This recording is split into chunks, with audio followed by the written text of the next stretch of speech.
Deus. Vamos à palavra da noite. Abram suas Bíblias no livro de Filipenses.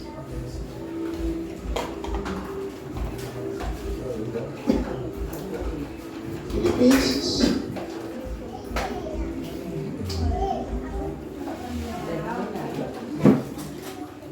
Capítulo 2, versículos 12 ao 18.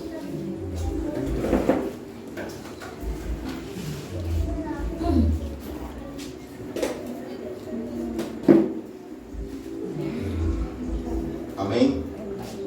Vamos fazer a leitura. Versículos 12 ao 18. Vamos ler. Assim, pois, amados meus, como sempre obedeceste, não somente na minha presença, mas muito mais agora na minha ausência, desenvolvei a vossa salvação com temor e tremor, porque Deus é quem efetua em vós tanto querer como realizar, segundo a sua boa vontade.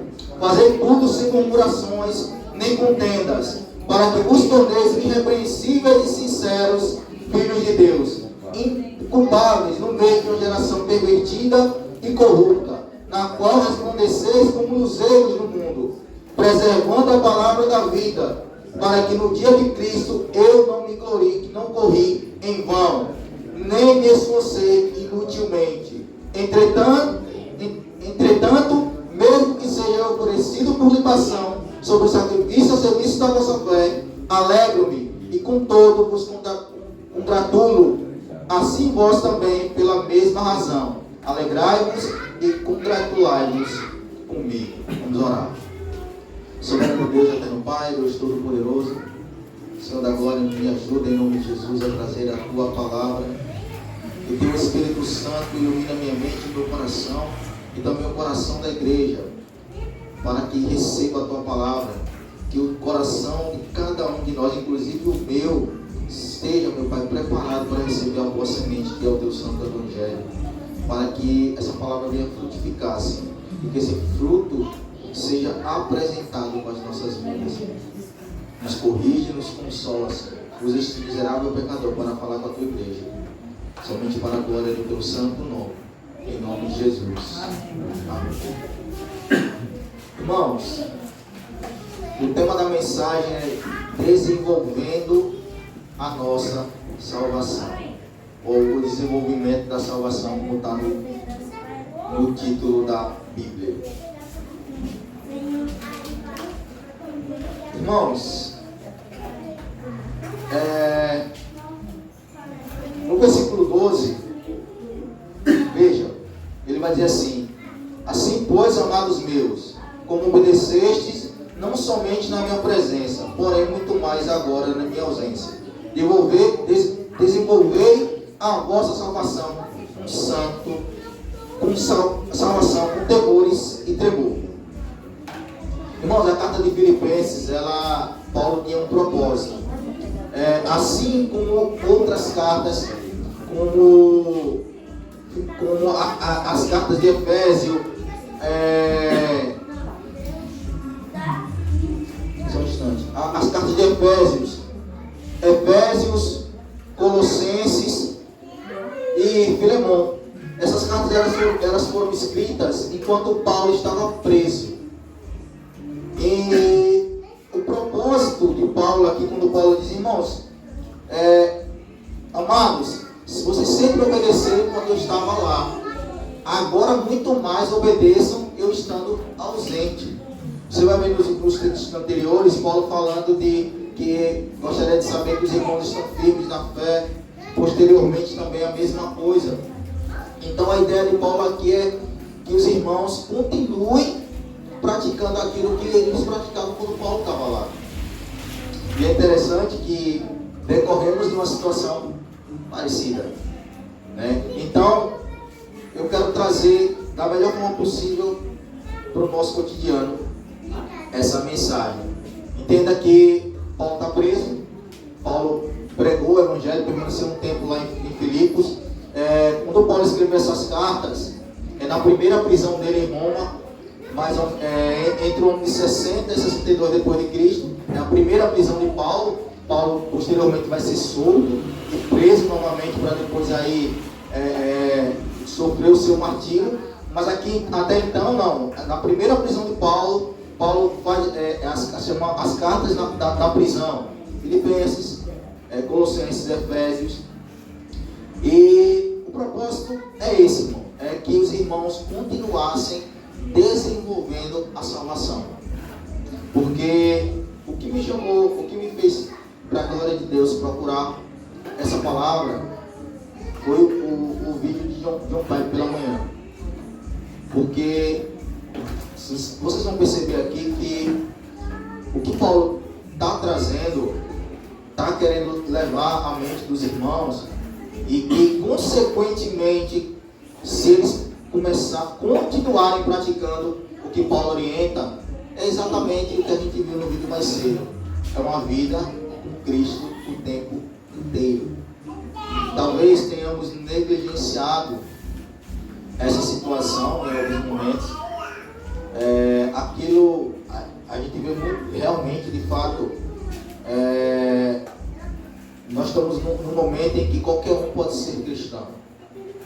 Eu nem gosto de usar esse termo para qualquer pessoa.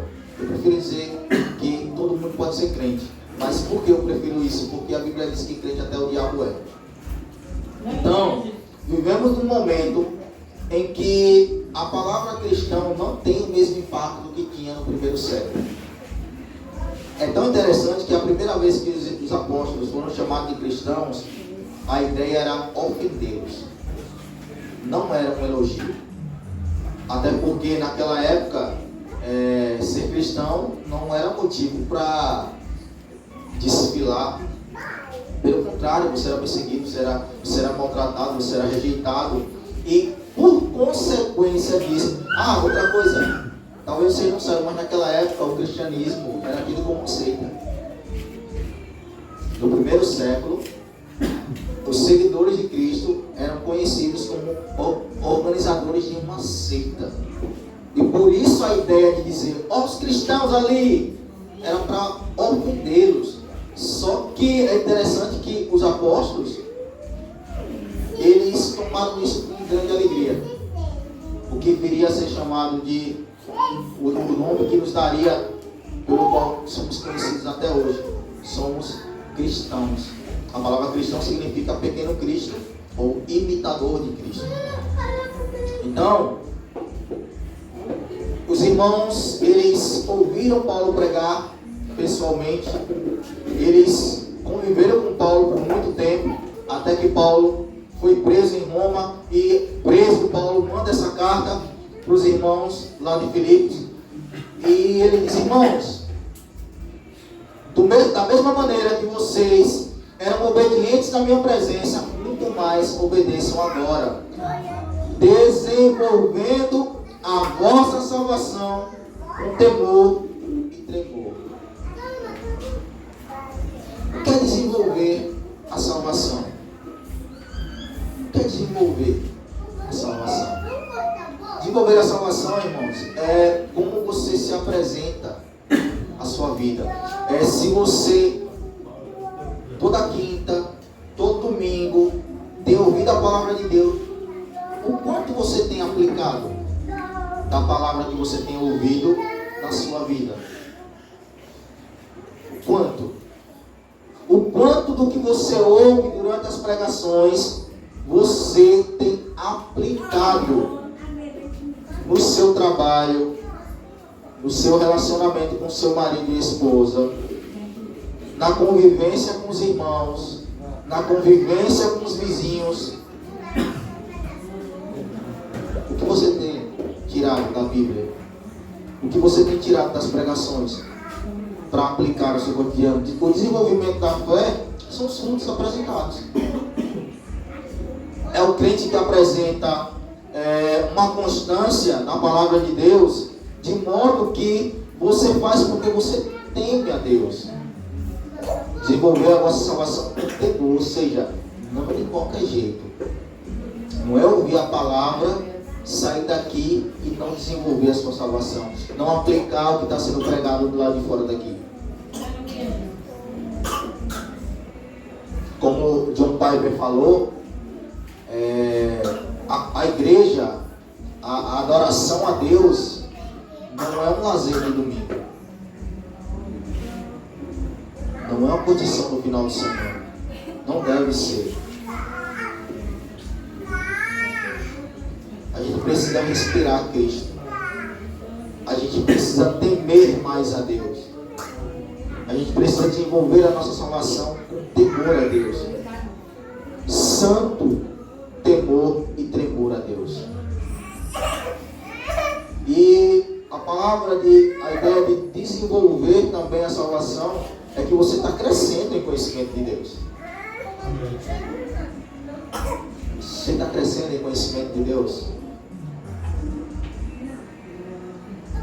Que prática você está usando para crescer no conhecimento de Deus? Você está usando as ferramentas da graça? Ou você, quando sai daqui, está esperando a próxima quinta para ler a Bíblia, ou o próximo domingo para ler a Bíblia? Como é a sua semana? Como é que você... Porque eu não vou desenvolver a sua salvação, é você que desenvolve a sua salvação. Não é o pregador que vai desenvolver a sua salvação, é você. Paulo está mandando aqui para a igreja, mas no contexto individual. Assim, pois, amados meus, como sempre obedeceste, não só na minha presença, muito mais agora, na minha ausência, desenvolvam a vossa salvação com temor e tremor.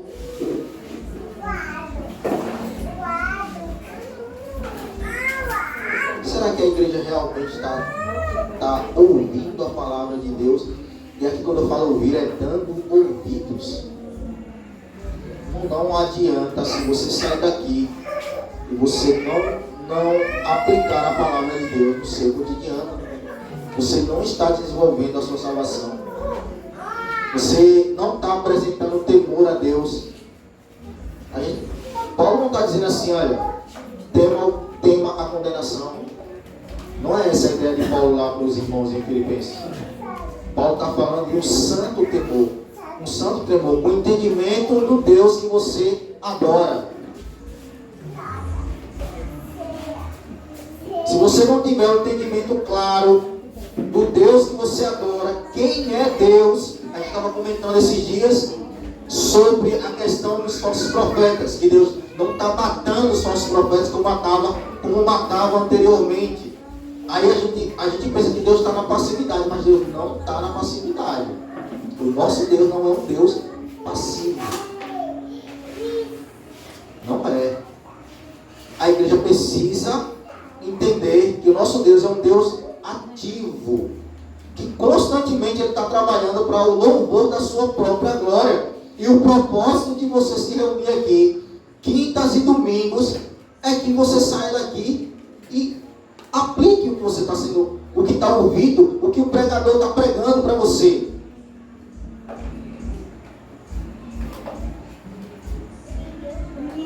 A questão eu achei interessante, John Piper diz que através dessa situação, e é interessante que ele não falou da mente dele, ele olhou as escrituras e realmente é isso. Você diferencia o verdadeiro cristão do falso. Sabe por que qualquer um diz que é cristão hoje em dia? É exatamente por isso.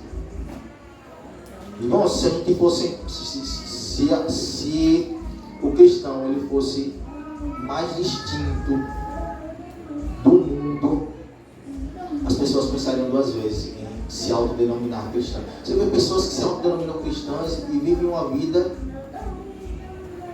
de prostituta.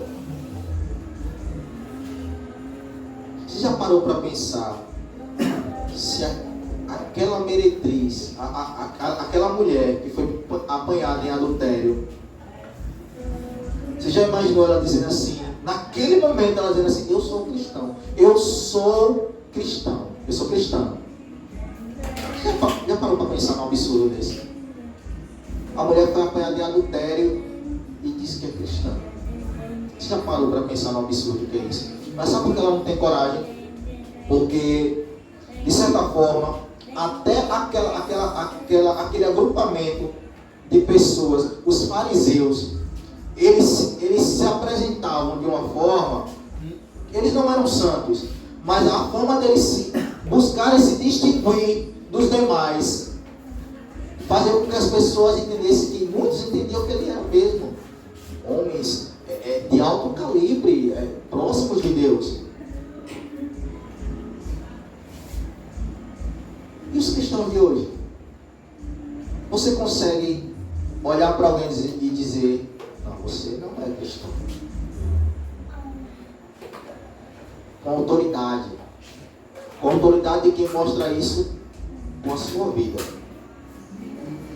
Você tem essa capacidade, você tem essa autoridade diante de Deus de chegar para alguém e dizer assim: eu desenvolvo a minha fé e apresento ela com as minhas obras, porque eu temo ao Deus que eu sirvo.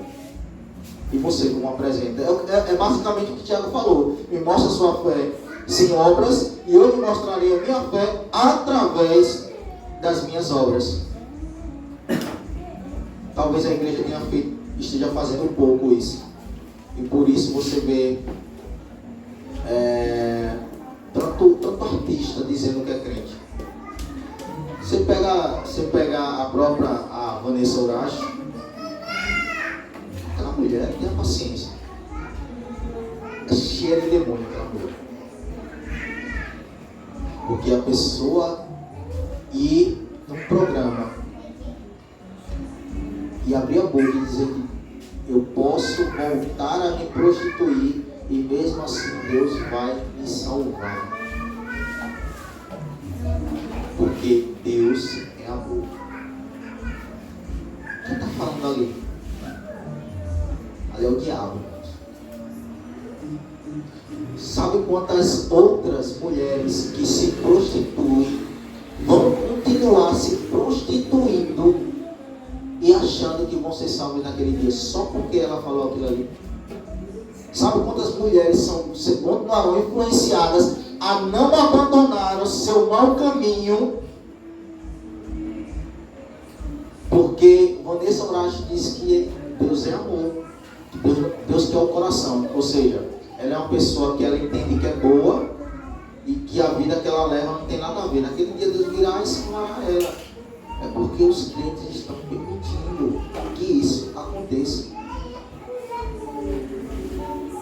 Veja Paulo. Veja os apóstolos. Por menos, os irmãos olhavam e diziam: vocês são filhos de Satanás. Por menos. Eu oro a Deus que a gente se torne relevante aqui. Eu oro a Deus que a nossa congregação apresente aqui quem serve a Deus e quem não serve. Aleluia. Glória a Deus. Eu oro a Deus que a gente chegue num nível de comunhão com Deus que seja impossível que quem não crê ou que quem supõe crer entenda que ele não serve a Deus.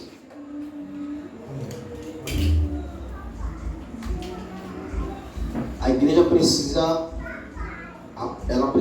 se levantar nesse ponto. A gente tolerou e tem tolerado muita coisa. A gente precisa. É uma consequência. Quando você está desenvolvendo a sua salvação, consequentemente você faz isso de forma natural. Você apresenta as credenciais do que é ser um eleito de Deus.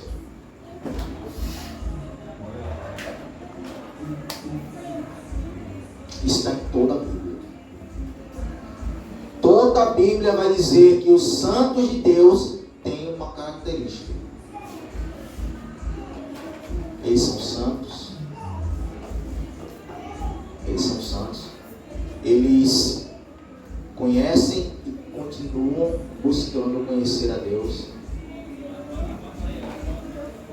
Se você pensou que você já aceitou a Cristo Vem para a igreja quinta e domingo, tá bom demais? Não tá. Não tá. Desenvolvendo a nossa salvação com temor e santo temor. 2 Coríntios capítulo 3, versículo 5, não precisa abrir, vai dizer assim, porque... Não. Vamos ao versículo 13. Vamos ler o versículo 13. Porque Deus é quem efetua em vós tanto querer como realizar, segundo a sua boa vontade. Aleluia. Irmãos, veja. Primeiro Paulo vai dizer que os irmãos devem continuar em obediência, vivendo da mesma forma que eles viviam quando Paulo estava lá. No versículo seguinte, no versículo 13, ele vai dizer assim: porque Deus é quem efetua em vós tanto querer como realizar, segundo a sua boa vontade. A ideia é a seguinte, que você é crente, você crê verdadeiramente em Deus, Deus vai efetuar a vontade dele de você, e como consequência, você vai viver como Paulo ordenou que fosse vivido. Você vai andar em santidade, você vai crescer no conhecimento de Deus, você vai testemunhar de Cristo naturalmente na sua vida, de forma que todos verão. É uma consequência. Se isso não está acontecendo com você, entenda. Paulo está dizendo que Deus é quem efetua tanto querer como realizar, mas ele faz isso nos seus. A santificação é um processo dado somente a cristãos. Não há santificação para ímpios. Os ímpios não são santificados. E esse processo de santificação demanda o crescimento espiritual. Demanda o seu desejo de fazer a obra de Deus. Quando você está fora daqui, você pensa assim, como eu posso ajudar a igreja?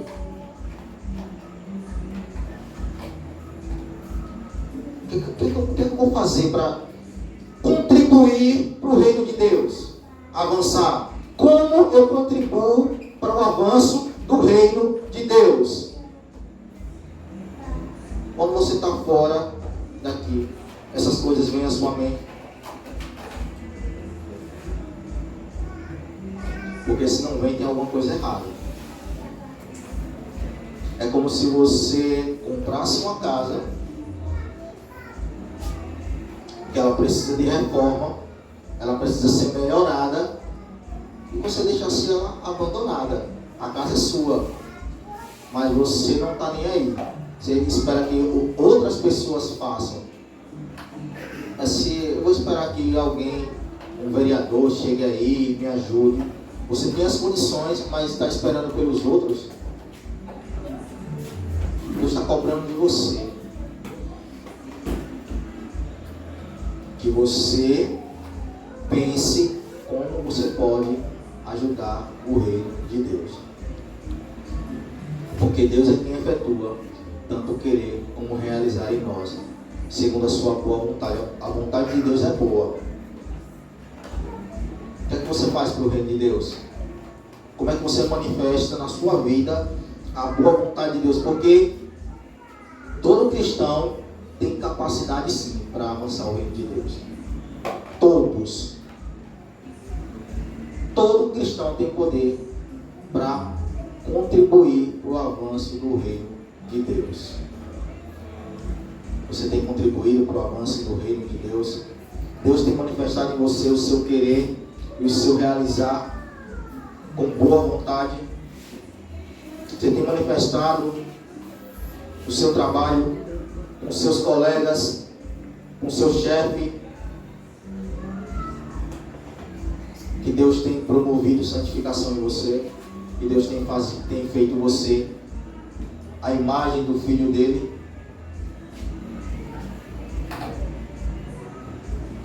Segunda Coríntios capítulo 3, versículo 5 diz: não que por nós mesmos sejamos capazes de alguma coisa, como se partisse de nós, mas pelo contrário, a nossa suficiência vem de Deus. Quando o pregador fala isso, ele não está dizendo que ele é um super-homem, ele Ele não está dizendo que ele tem poder em si próprio para fazer isso, mas como o próprio texto diz, ele entende que a força dele procede de Deus. E Deus é o seu combustível. Deus na frente, ele vai e consegue avançar o reino do Senhor.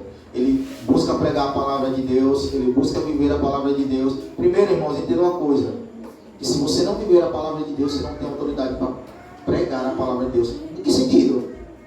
Entenda. Com poder.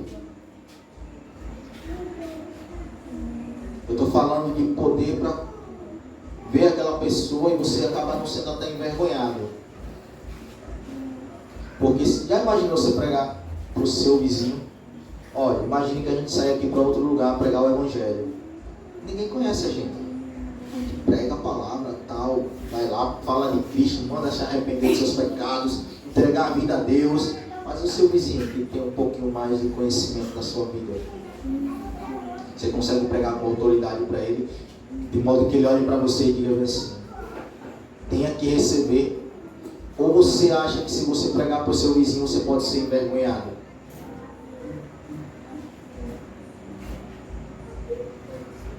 Tudo isso faz parte do desenvolvimento da graça, do desenvolvimento da sua salvação. Como você está conduzindo a sua vida. Você deita na cama e você pensa assim: eu contribuí para o reino de Deus. Não é pecado não pensar assim, se você fez e dizer depois assim: não, mas ainda não é suficiente, eu quero fazer mais. Mas você consegue olhar para o reino de Deus e dizer que você contribuiu para o reino de Deus?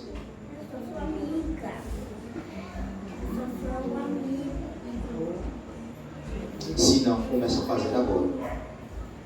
Começa a fazer agora. Vamos ler o capítulo, versículo 14.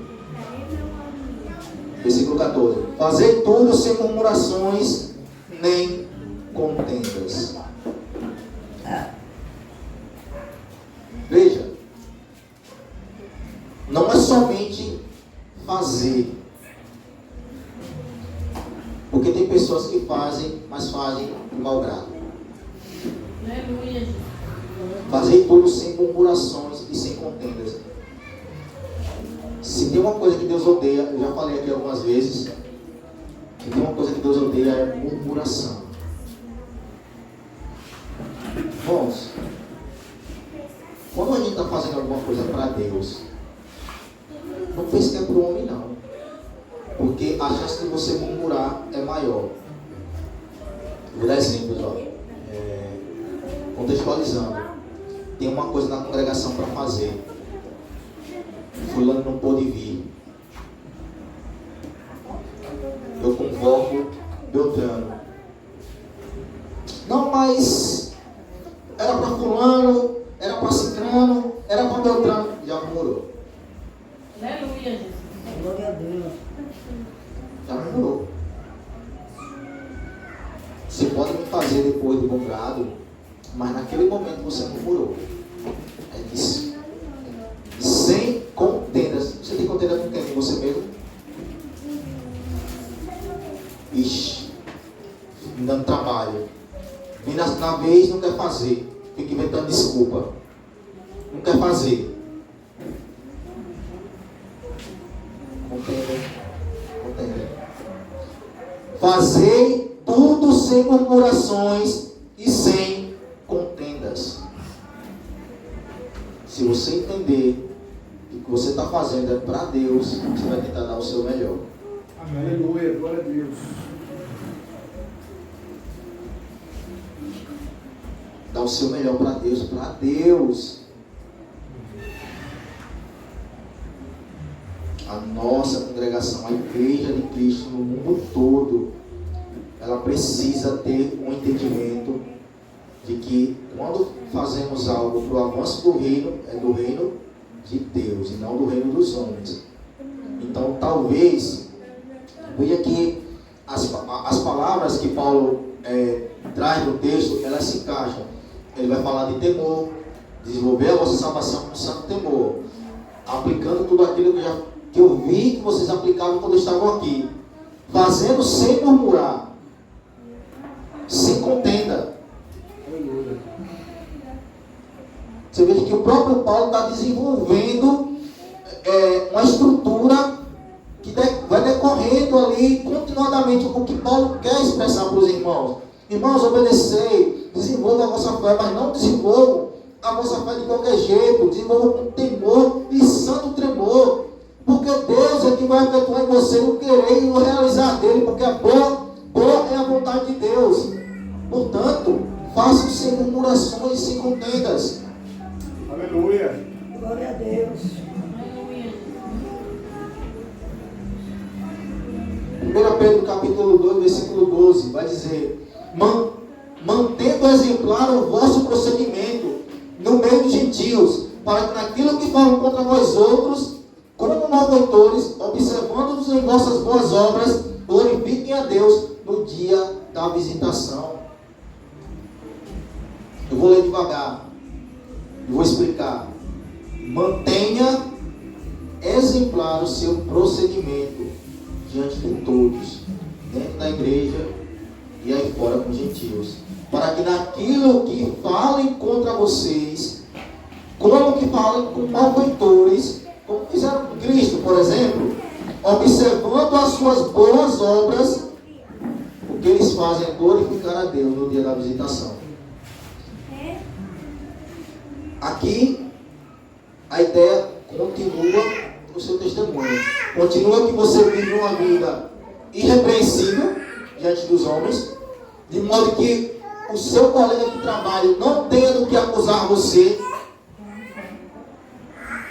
E naquilo que ele venha acusar você, a ideia é a seguinte: você no seu trabalho é uma pessoa que mostra Cristo. Você dá testemunho de Cristo, você dá testemunho que você é cristão. Mas mesmo assim, sabemos que tem aqueles que ainda falam mal de nós, por inveja. O apóstolo Paulo passou por isso no seu ministério. Homens que pregavam a Cristo por causa da inveja do ministério do apóstolo Paulo. Homens que, às vezes, você está com outras pessoas que dizem ser cristãos também no ambiente de trabalho, e eles fazem isso. Só você que sabe da palavra de Deus. Chega para outra pessoa, está vendo? O cara quer ser mais santo que todo mundo, acha que é melhor que todo mundo. Só ele conhece a palavra de Deus, ninguém mais conhece. Só ele é salvo, ninguém é mais salvo. Só a igreja dele presta. Isso aí dá glória a Deus. Ele está dando glória a Deus, porque através da sua vida santa, ele não tem o que acusar, então ele mente.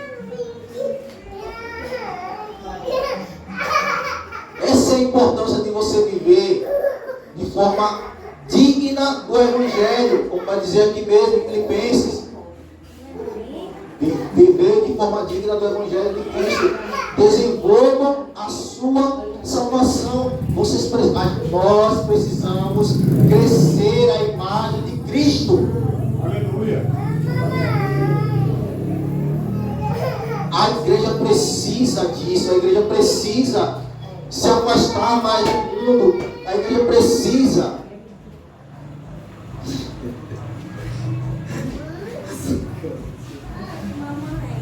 glória seja Deus.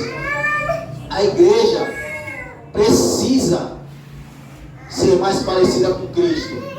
Quanto mais nós formos parecidos com Cristo, mais nós seremos odiados.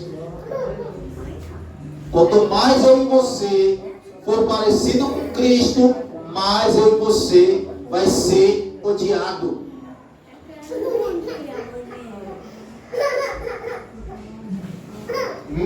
Cada vez menos as pessoas chegarão a você para conversar sobre o natural. Eu estava conversando sobre isso, sobre o fato de quando você começa a repreender, tipo, vem alguém, conversa alguma coisa e você coloca Cristo naquela situação, e quer? Irmão, eu vou aqui, tem alguma coisa para fazer? Lembrei de alguma coisa? Dificilmente essa pessoa volta a você para estar conversando. Mas, cara chato, né? Só fala de Jesus. Meu irmão estava explicando a ele ali um negócio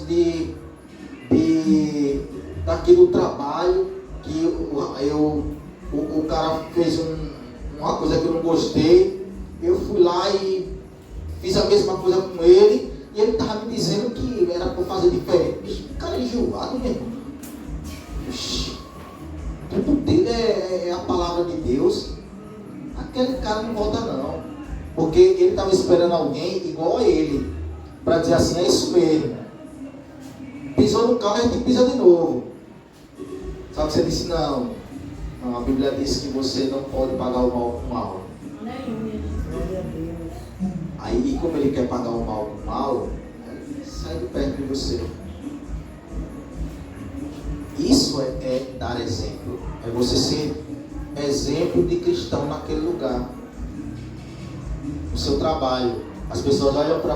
Não importa se ele vai falar, vai chegar para outras pessoas e falarem mal. Se o seu modo, se o seu procedimento é exemplar ali, se você não tem do que se envergonhar, você já está glorificando a Deus. O dia da visitação aqui é a volta de Jesus. O dia da visitação. O dia da visitação é o segundo advento, é quando Cristo vem para arrebatar a sua igreja. Toda a nossa obra redundará em glória. Amém? Versículo 15. Para que vos torneis irrepreensíveis e sinceros, filhos de Deus, indesculpáveis, no meio de uma geração pervertida e corrupta, na qual resplandeceis como luzeiros do mundo.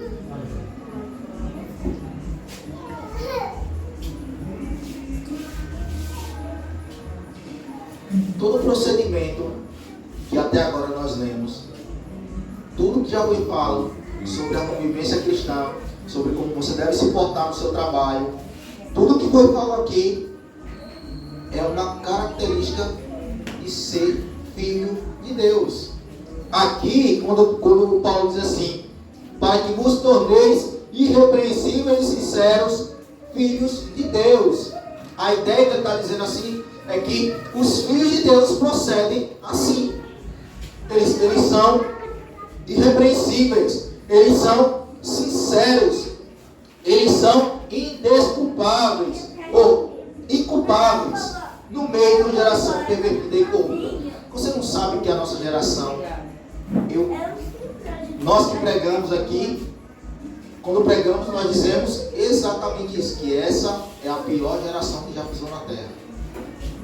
E isso fica evidente a cada dia que passa. Cada dia que passa, você abre o jornal e você vê uma notícia no Google relacionada a essa geração, o que eles gostam, como eles querem viver, liberação das drogas, liberalismo, homossexualismo, lesbianismo. Eles querem que soltem os cabrestos. Eles não querem viverem embaixo do que eles chamam do jugo. Essa geração odeia nós fundamentalistas. Essa geração odeia cristãos. Essa geração odeia aqueles que amam a palavra de Deus. Nós não podemos de maneira nenhuma dar razão a essas pessoas de falarem mal da palavra de Deus. Devemos andar irrepreensíveis, sinceros e inculpáveis. A ideia é que não é que a gente não vá falhar, mas a ideia é que a gente tenha todo o cuidado, principalmente quando estamos no meio de ímpios.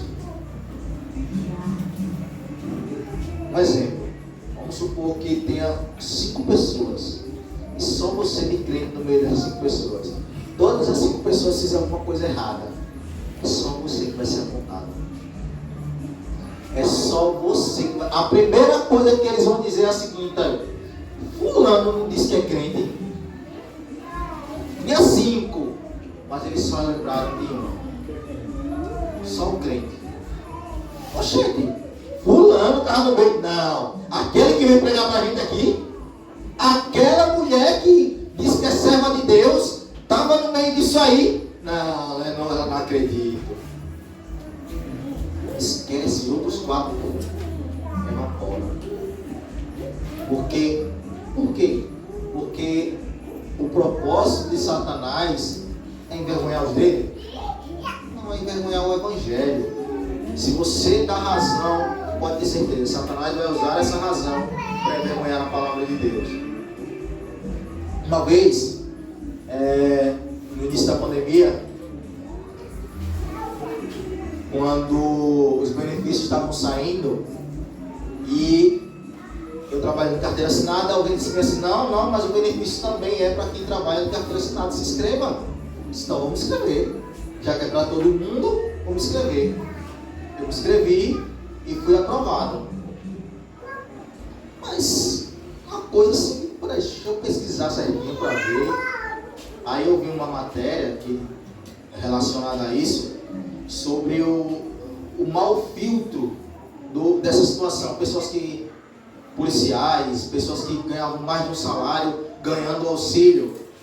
E eu vi que o auxílio não era para quem trabalhava de carteira assinada. Aí eu liguei, entrei em contato para devolver o valor. E eu devolvi o valor para a glória de Deus. Aí, com um certo momento, a gente conversando sobre isso, outras pessoas que trabalhavam lá e faziam isso, eu disse, rapaz, isso está errado. Você está tirando dinheiro do carroceiro, você está tirando dinheiro de um rapaz que cata lixo. Não quero saber não. E você? Não, o meu eu devolvi. Eu até fui aprovado, mas o meu eu devolvi. Aí o diabo não estava brincadeira, ele disse assim, quem garante que você devolveu? Eu disse, amado, a minha palavra baixa. Aleluia. Essa mulher se calou. Mas sabe por quê? Porque eu dou testemunho lá. Eu busco, eu me esforço. Eu não estou dizendo que eu não pego. Mas, irmãos, eu luto para que o nome de Cristo não seja envergonhado por mim. Amém, glória a Deus. E ela, não é que ela debateu comigo depois. Não, eu disse a minha palavra baixa e ela compreendeu. Ela ficou em silêncio. Isso daqui. Então, irmãos, a obrigação de que a gente viva de forma irrepreensível, sincera, dando a credencial de filho de Deus. Eu sou filho de Deus. Que é a credencial, é a minha vida. Eu sirvo a Deus. Amém? Vamos dar o versículo 16. Rapidinho. Ainda no versículo 15. O versículo 15 vai dizer que somos luzeiros. A geração é corrupta e pervertida, mas ela também está em trevas. Todo este mundo está em trevas. A igreja é a luz desse mundo. Nós que somos a igreja somos a luz do mundo. De modo que nós temos como propósito também pregar a palavra de Deus. Se você é luz e você percebe que seus colegas, alguns estão em trevas, pregue o Evangelho. Não só testemunhe, mas pregue a palavra. Pregue Cristo para ela, busque com que a luz que brilhou para você brilhe para essa pessoa também. Você é um luzeiro. A Bíblia diz que não se pode esconder o luzeiro embaixo da mesa. Você bota no lugar onde clareia todos que estão em volta. Esse é o nosso propósito. Nós somos luzeiros e vamos viver como tal. Versículo 16. Preservando a palavra da vida, para que no dia de Cristo eu me glorie que não corri em vão, nem me esforcei inutilmente. Irmãos, preservando aqui, a gente volta para o que eu falei inicialmente. A palavra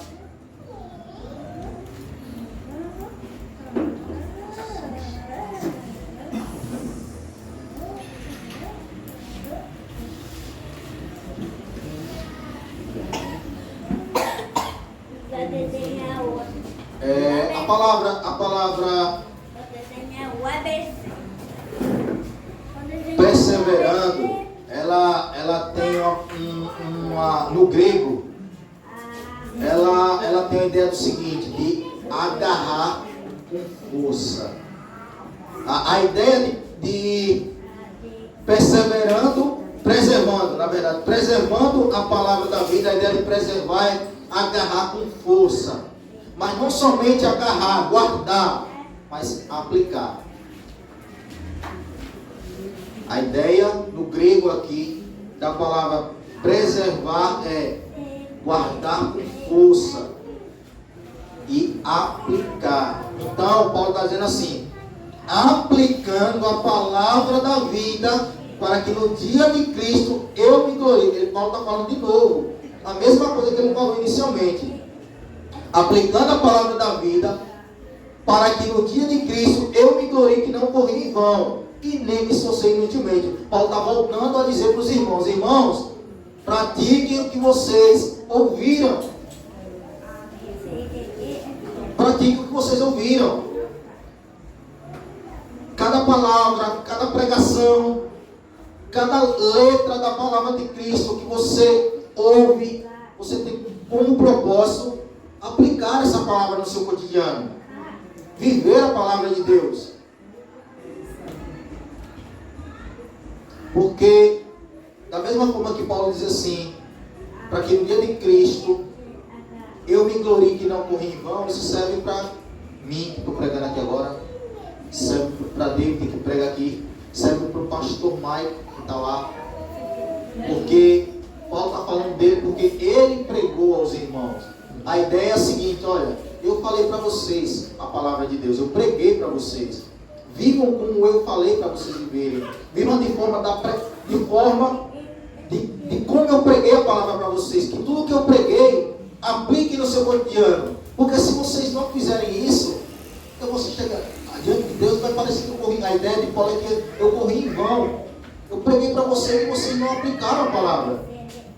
Aqui é a mesma coisa, vocês recebem a pregação do Evangelho através de pregadores não locais da própria congregação e de homens de Deus que a gente já trouxe aqui, que já pregou a palavra de Deus. Você não tem desculpa. Não venha dizer que não entendi nenhuma pregação aqui. Olha, eu estou aqui há tantos anos, eu nunca consegui entender uma pregação aqui. Então tem, irmãos,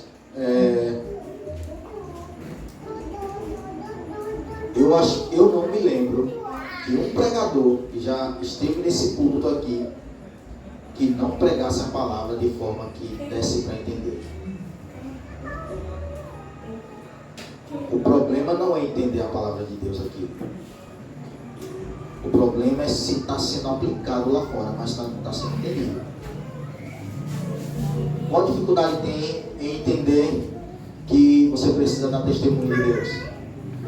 Qual dificuldade tem em entender que as pessoas que estão à sua volta precisam saber que você é cristão? Qual dificuldade tem em entender que a palavra que você ouve precisa ser colocada em prática? Seja santo, pregue o Evangelho para as pessoas, dê testemunho de Cristo aos seus vizinhos. Qual a dificuldade disso? Isso é o que é pregado aqui. Talvez uma das coisas que eu até falei no início é o fato de, por não estarmos exercitando a nossa salvação no nosso cotidiano, consequentemente você também não está crescendo na imagem de Deus. Consequentemente, a face de Cristo, o perfume de Cristo não está exalando em você.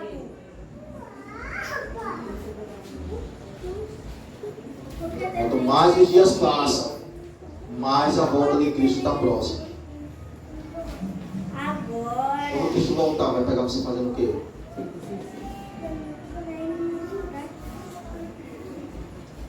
Avançando o reino dele. Eu não estou dizendo que a gente não pode se divertir. Crente brinca, crente se diverte. Crente é alegre. Crente é o povo mais feliz do planeta. Só a vida aqui na Terra, viu? Alguns malucos aí dizem que viu alienígena. Deus só criou vida aqui na Terra. Como é que você tem certeza disso? Só legendas. Essa conversa de que esse povo, que não tem o que fazer e procurar vida em Marte, Júpiter, em planeta não sei na onde. Nós só tem vida aqui na Terra. E as pessoas que Deus criou, o povo que Ele separou para si, a sua igreja testemunha dele. Colossenses capítulo 1, versículo 24. Agora me regozijo dos meus sofrimentos e preencho o que resta das aflições de Cristo na minha carne, a favor do seu corpo, que é a igreja. O que Paulo está dizendo que estava fazendo é a obrigação sua e minha. A ideia é quando Paulo diz assim, olha, me regozijo dos meus sofrimentos por vós e preencho o que resta das aflições de Cristo na minha carne. A ideia é a seguinte, que toda vez que você vive o Evangelho de Cristo, toda vez que você prega a palavra de Deus, toda vez que você dá um testemunho, e esse testemunho muitas vezes é rejeitado, essa palavra de Deus através de você é rejeitada, você muitas vezes é humilhado, você está fazendo a mesma coisa. A ideia de acrescentar o que resta das aflições de Cristo é o sofrimento. Nós não fomos chamados para sofrer, semelhante a Jesus? Então é isso que Paulo está dizendo, através dos sofrimentos, regozijo nos meus sofrimentos, preencho o que resta das aflições de Cristo na minha carne, a favor da igreja. É você lutar pela fé cristã, ser um apologeta. O que é um apologeta? É um defensor, alguém que defende algo. Seja apologeta da sua fé, defenda Cristo. Lutero disse, um cão late quando o seu dono é ameaçado. Seria eu pior que um cachorro se visse Cristo ser zombado e não fizesse nada.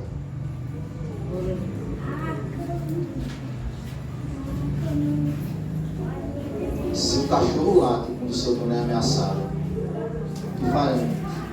O que devemos fazer quando vemos Cristo, o nome do Senhor, sem envergonhado? É isso que eu estava falando inicialmente. A ideia é você ver pessoas como essa mulher, como outros homens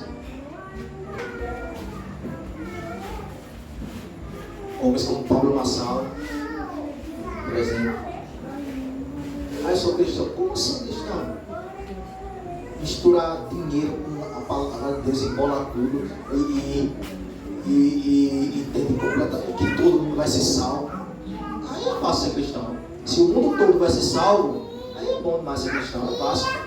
Na verdade eu nem preciso, né? Porque eu vou ser salvo, eu posso continuar a minha vida largada aí no mundo, desfrutando dos prazeres desse mundo, porque teve um pregador que disse que no final de tudo eu vou ser salvo. Eu não vou para o céu, mas eu vou desfrutar aqui da terra ainda, vou continuar tranquilo.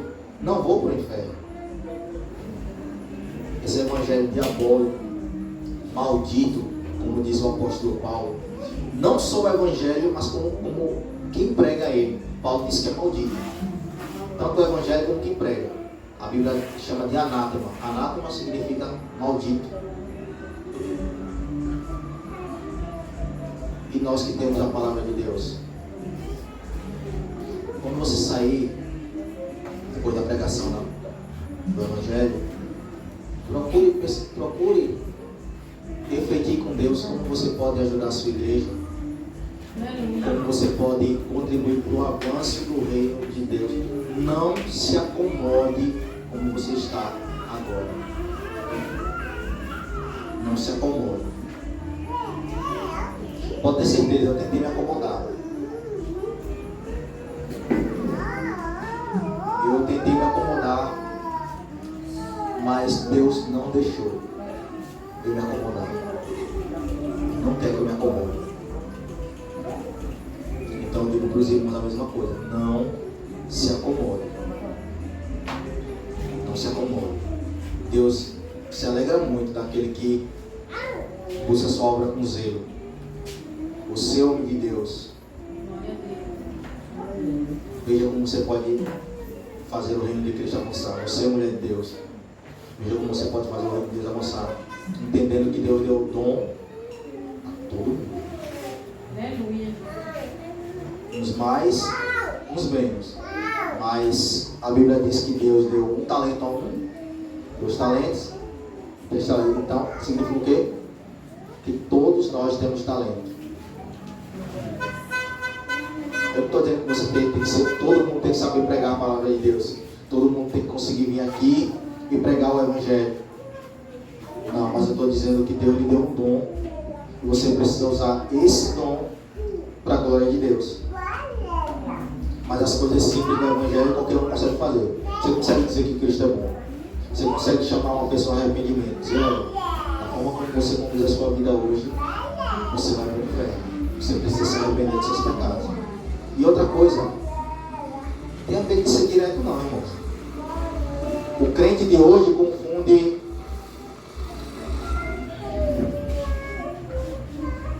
Não é omissão, é uma certa negligência no pregar da palavra.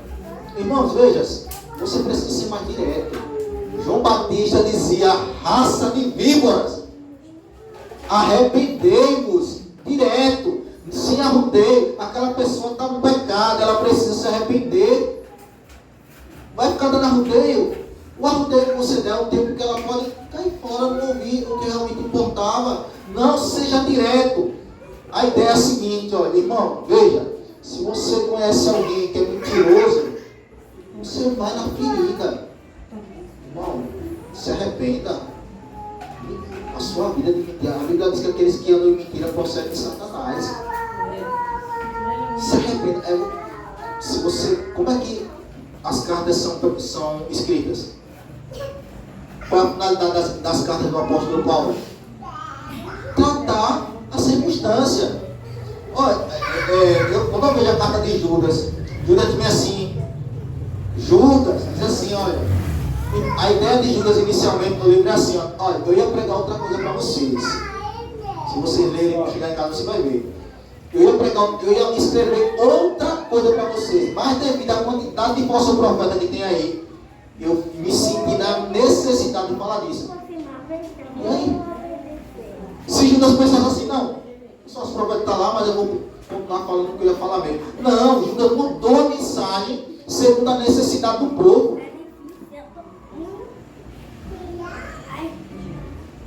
Não é ser grosseiro, não ser amável, pelo contrário, você está mostrando amor por aquela pessoa quando você prega o Evangelho para ela, baseado na ferida dela, no pecado dela. Raça de víboras, quem vos induziu a fugir da ira vindoura? Por que João Batista disse isso? Porque eles se achavam filhos de Abraão, salvos. Eles se achavam que eram filhos de Abraão e já estavam salvos.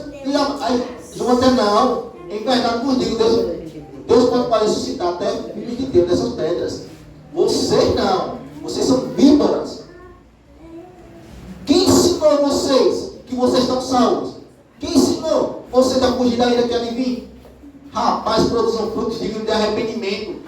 João Batista foi direto e preciso naquilo que os fariseus precisavam. Eles não ouviram, mas João Batista foi direto. Amém.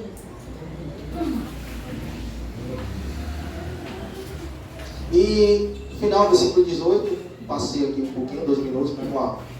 Assim vós também, pela mesma razão, alegrai-vos e congratulai-vos comigo. A ideia é essa, que a gente se alegre mutuamente assim, não se entristeça quando você for corrigido. Se alegre porque Deus está manifestando o seu amor por nós. Essa palavra é para toda a igreja. Nós precisamos nos empenhar mais. É quando, às vezes, a gente vai visitar outras congregações e, por graça e misericórdia de Deus, não confunda, irmãos. Não confunda. Inveja é aquilo que busca destruir a outra pessoa. É querer, até desejar que você tenha e a outra pessoa não.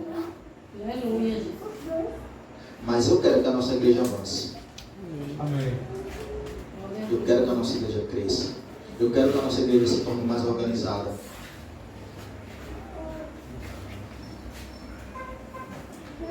Mas cada pilar é importante numa construção. ter certeza que se os pilares estiverem colocados no fundamento e um pilar não funcionar bem, a chance dessa casa cair é muito grande. Cada pilar é importante, cada um de nós é importante aqui. Deus tem propósito com todos nós para o avanço do reino de Deus. Vamos louvar ao Senhor, só em teu glória.